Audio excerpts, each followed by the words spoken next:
liés au développement durable. Alors, et y compris aux déchets. Je pense on n'a pas aujourd'hui de problème à expliquer qu'il y a des matériaux recyclés. Alors bien entendu, il faut garantir la norme, la capacité sanitaire, enfin tous les éléments de base. Et c'est là d'ailleurs que la qualité des acteurs, la puissance de la marque et le sérieux des grands industriels ou des grands entrepreneurs que nous sommes est un élément de rassurance considérable. Si c'est sûr que d'où l'importance des labels également.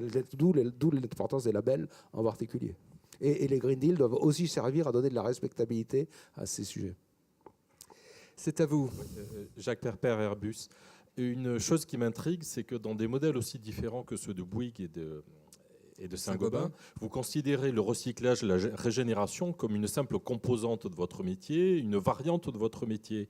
Et est-ce que c'est ça l'avenir, ou bien est-ce qu'on voit à l'avenir une recomposition du paysage et du modèle avec l'intrusion de nouveaux acteurs qui seraient des recycleurs, des régénérateurs avec des modèles totalement différents des vôtres et qui seraient soit des fournisseurs, soit des concurrents? Pierre-André de Chalandard, sur ce point. Sur cette question précise, dans ma question, je vois, dans mon domaine, pour les matériaux que nous fabriquons, je ne vois pas ça du tout, non. J'ai l'intuition que, effectivement, des acteurs nouveaux vont apparaître. Je vous ai expliqué tout à l'heure qu'on va passer à une économie de gestion de flux. Et donc, peut-être que certains arriveront à capter des matières. Donc, chez Airbus, il y a certaines matières, métaux particuliers, et ne plus les vendre, mais les faire circuler, quitte à ce qu'il reste 10, 20, 50 ans en usage chez un industriel et surtout chez un exploitant, mais que c'est grâce à l'informatique et une capacité de suivre exactement où sont les matières, qui les utilise, d'en récupérer une rémunération de l'usage de la ressource particulière, de la récupérer, de la régénérer et de la réinjecter dans un tout autre type d'usage, etc., etc. Donc je pense qu'effectivement de nouveaux acteurs vont naître. Moi, je viens de la logistique notamment, et c'est ce que nous avons pu voir sur les flux de produits finis où certains se positionnent au milieu et deviennent incontournables. Les 4PL, pour ceux qui connaissent, on aura probablement, peut-être dans 10 ou 30 ans, la même chose qui se mettra non plus sur des produits finis, mais sur des ressources très spécifiques qui sont en tension et qui seront partagées et qui seront suivies grâce à la puissance informatique. Pierre-André de Chalandard, vous imaginez votre métier demain mettant à disposition des façades de verre et Pour nos produits, je ne vois pas ça. Peut-être que ça arrivera, mais je pense qu'on peut le voir sur toute une série de matériaux. Je ne le vois pas dans mes métiers. Je ne vois pas, si vous voulez, clairement du tout la réutilisation d'une façade en verre dans un autre bâtiment. Ça, je ne le sens pas. Hein, mais vous êtes... Oui, c'est ça. Par contre, de récupérer... Ah oui, ça, tout à fait. Oui. Mais je le reprocesserai, si vous voulez. C'est là où je... Ouais. Mais un modèle économique... que je vends l'usage. Oui. Ça, c'est quelque chose qui peut arriver. Oui, Ouais. Oui, Voilà. On va passer le micro de ce côté. Ah bah vous l'avez. Bonsoir. Non. Benoît Dupont. Vous mettez à disposition le verre et... Bonsoir à toutes et à tous. Donc Benoît Dupont, on est la seule start-up ce soir qui a été invitée par le CIMI. Déjà, j'aimerais les remercier parce que c'est un événement qui est assez intéressant. On voit justement en parlant de cette nouvelle économie on est une entreprise ce soir parmi les acteurs traditionnels. C'est un bon début, il faut commencer par ça. Bon, s'il y a d'autres startups, manifestez-vous. Voilà, il y a invité officiellement, j'entends après. Mais peu importe la question. Presque la station F. 352 ans. La question que je voulais poser, en fait, c'est une cause qui nous touche peut-être plus d'une question effectivement générationnelle. On a grandi avec ces problèmes de ressources et on sait qu'on a une planète qui va qui est limitée et qui le sera de plus en plus. Donc on est vraiment très sensibilisé à cela. Je voulais juste rapidement revenir sur plus les modes d'expérimentation. On est dans le milieu des startups constamment sur une logique d'expérimentation à court terme où il faut innover de manière très rapide, ce qu'on appelle des POC dans le langage, Proof of Concept en anglais. Le principe, c'est effectivement de faire des petits essais rapides. Et ma question s'adresse plus à François-Michel Lambert sur dans quelle mesure est-ce que on a parlé juste avant l'expérimentation aux Pays-Bas, ce sont quand même des expérimentations qui durent longtemps. Le POC, c'est quelque chose qui est rapide, qui permet de tester un petit peu le modèle et de se dire à un coût relativement faible si ça fonctionne ou si ça ne fonctionne pas. Donc on peut améliorer en fait le nombre de projets, de passer de 4 à plusieurs dizaines, voire centaines avec des acteurs qui sont dans l'industrie et permettre justement de faire ces expérimentations plus rapidement. Donc est-ce que vous seriez prêt à avoir une initiative en dehors de ces Green Deal qui sont quand même un peu plus compliqués, on va dire, à mettre en place, de faire un benchmark avec les gens qui sont dans l'industrie et qui sont dans un univers de start-up, de tester ce modèle finalement. François-Michel Lambert. Merci. Je suis 1000 fois prêt avec ma casquette de président de l'Institut de l'économie circulaire. C'est exactement ce que nous faisons. Donc là, après, j'ai mes limites. Président de l'Institut de l'économie circulaire, c'est une association de loi 1901, certes, avec quelques moyens. Député, normalement, mon rôle, c'est contrôler le gouvernement et voter les lois, ou l'inverse, vous prenez dans le sens que vous souhaitez. Ce que je vous propose, c'est de travailler ensemble après voir avec le gouvernement, puisque c'est quand même bien lui. Je vous ai expliqué, en 2013, on a présenté les Green Deal, et il a fallu attendre avril 2016, donc 3 ans presque jour pour jour, afin de voir sortir les 4 premiers. Donc ça ne me convient pas comme mode de fonctionnement. Et ce que vous présentez est fortement intéressant parce que nous ne pouvons pas avoir des délais aussi longs. Je crois aussi que c'est pour ça qu'il y a eu une petite révolution démocratique il y a quelques semaines. Mais derrière la question de monsieur et la question de l'innovation, de l'expérimentation, François Berthière, chaque fois que vous lancez un nouveau chantier, vous évoquiez tout à l'heure Sanofi, vous évoquiez Toulon, c'est aussi l'occasion d'essayer des choses qui marchent et qui ne marchent pas forcément aussi bien que vous l'espériez. On ne va pas se lancer dans le rapport entre les startups et les grands groupes. Je pense que on y passerait la soirée. Non, mais c'est clair que nous, on est des praticiens. C'est-à-dire que et donc on essaye toujours de faire des expérimentations limitées. Même Bagneux dont je parlais, c'est finalement assez limité. C'est un chantier, il aurait fallu le faire.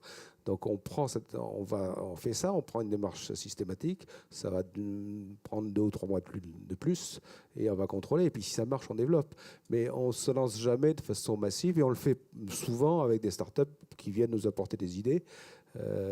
Mais l'innovation, en tout cas dans un groupe comme le nôtre, c'est jamais parce qu'on n'est pas un groupe industriel, c'est jamais des années de réflexion et puis des gros investissements massifs. C'est on essaye, test and learn, fail fast, et après on généralise. Mais je pense que ça c'est un autre sujet. Il faut repartir pour une soirée. Qui souhaite intervenir? Oui, le micro revient vers vous au premier rang. Luc Monteil, Bolloré, un retour d'expérience sur le sujet. Nous avons réalisé et livré il y a quelques mois une opération emblématique sur le domaine aéroportuaire de Roissy, une opération de déconstruction-reconstruction, 90 mm2, entrepôt et bureaux. Nous avons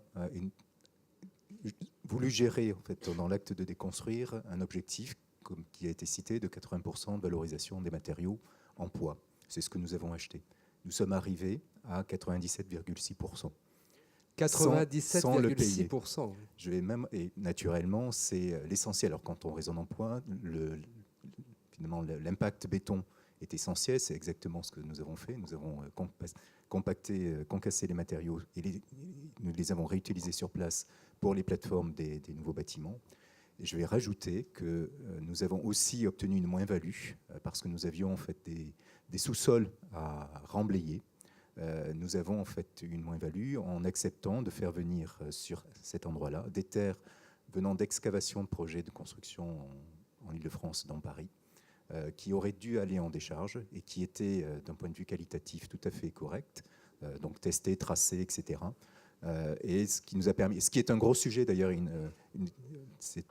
la réutilisation des terres d'excavation est un sujet difficile parce qu'il n'y a pas tellement de solutions de réemploi. Donc simplement ce témoignage pour vous dire que c'est possible aussi sans forcément qu'il y ait des surcoûts à partir du moment où on rentre dans les démarches. Alors bien sûr c'est en Île-de-France, c'est un environnement propice parce qu'il y a des filières de valorisation. En région ça aurait peut-être été plus difficile. Merci de ce témoignage. Et François Berthière, en vous écoutant, disait mais ça c'est mythique justement, hein, d'organiser cette bourse locale de réemploi et d'échange. Je vais préciser dans tout ce que nous avons à monter, c'est que il y a des externalités négatives évitées que l'on ne vous rétribue pas.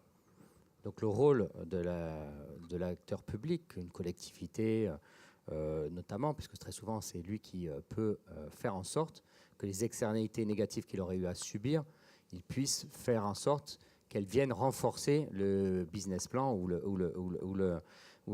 l'équilibre économique. Et ça, c'est un des points sur lesquels nous avons à travailler. D'ailleurs, au sein de l'Institut de l'économie circulaire, nous lançons avec des représentants de l'ordre des experts comptables des nouvelles approches pour mieux intégrer les externalités négatives ou positives dans des modèles comptables afin de permettre que des modèles nouveaux d'organisation et de consommation des ressources, moi je ne sais pas dire déchets, donc des ressources, puissent émerger et être positifs pour tous.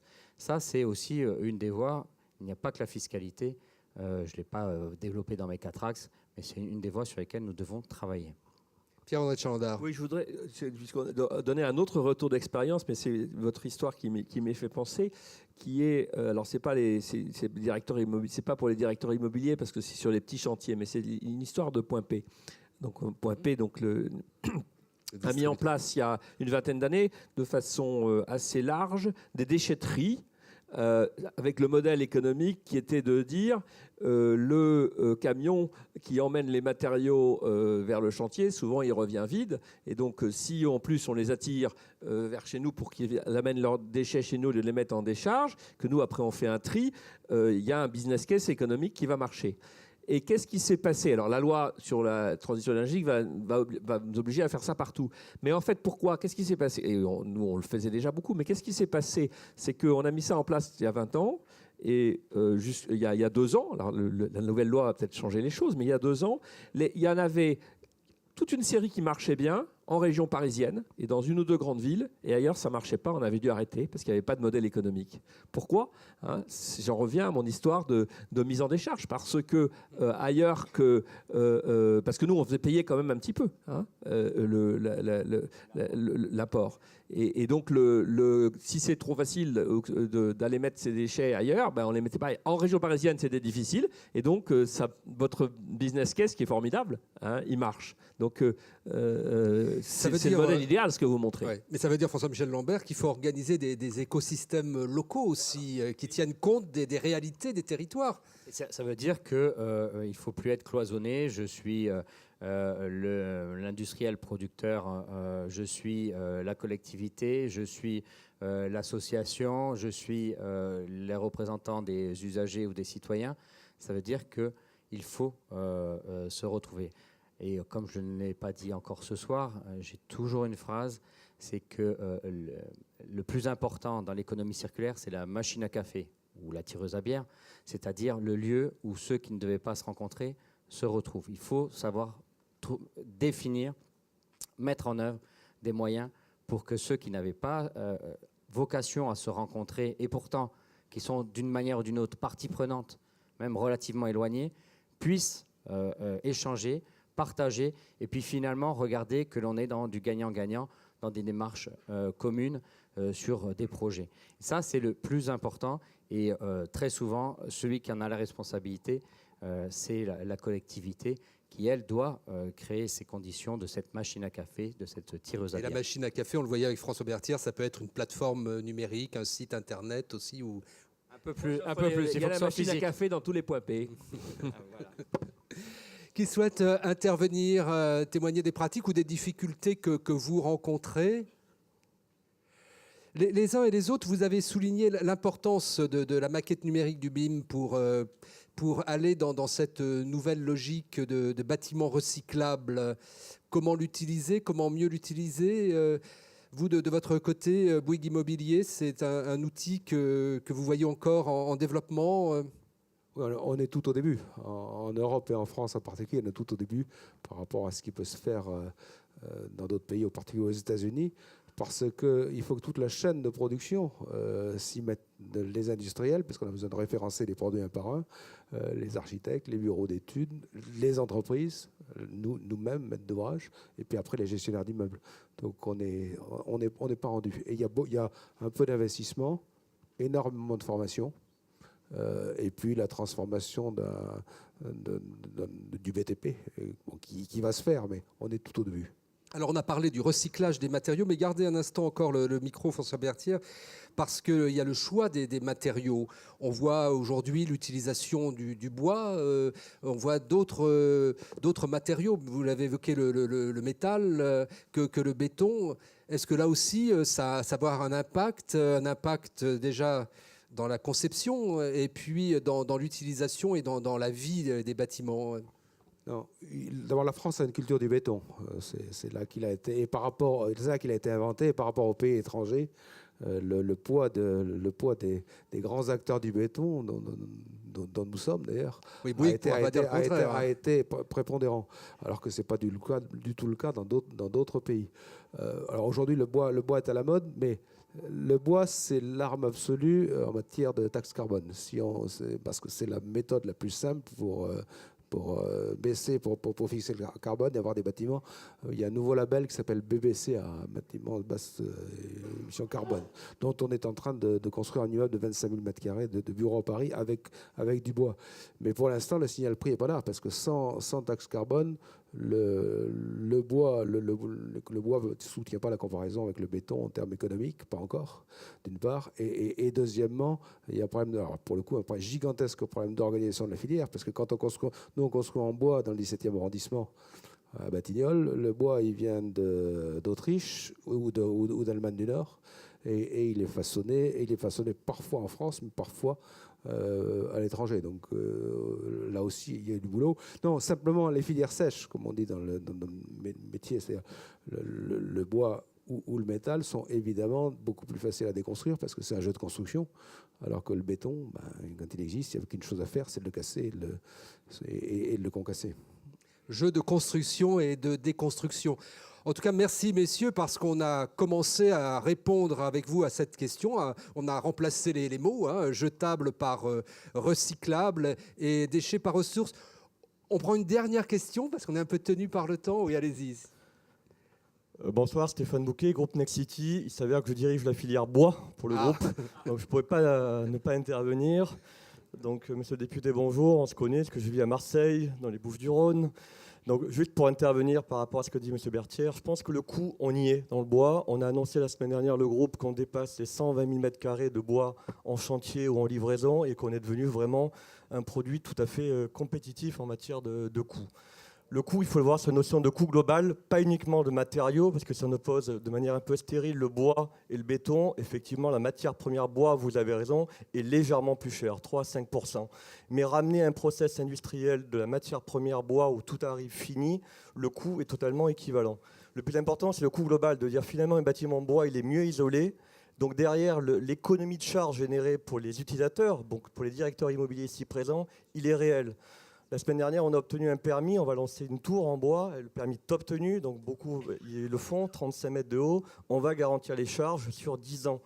10 ans, charges communes et charges privatives, on n'aurait pas un matériau bois, on ne pourrait pas le faire. Donc on ne pourrait pas le faire de la même manière. Je vois monsieur Berthier réagir, vous avez raison, de la même manière. Par contre, l'argument carbone, le label BBCA, donc bâtiment bas carbone, il est évident, tous les utilisateurs que nous sommes et que vous représentez ici dans la salle, un chiffre à retenir, si on doit le faire, 1 mètre cube de bois, c'est 1 tonne de CO2 économisée. Il n'y a pas mieux comme matériau.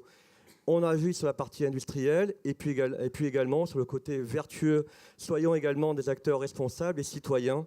Il n'y a pas que le béton, il y a le bois. N'ayons pas de guerre, le bon matériau au bon endroit. Le bois peut aller aux côtés du béton, peut aller aux côtés du métal, la mixité. C'était plutôt une réaction du groupe Nexity à l'égard de M. Berthier. Merci, voilà, le message est passé.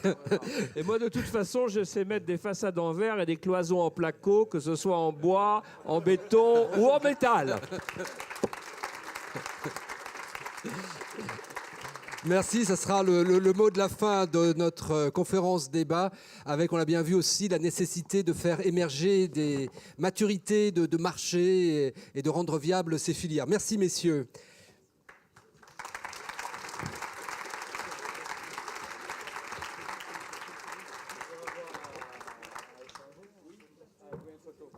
Alors, on va prendre une photo des intervenants avant de passer à la deuxième partie de notre soirée.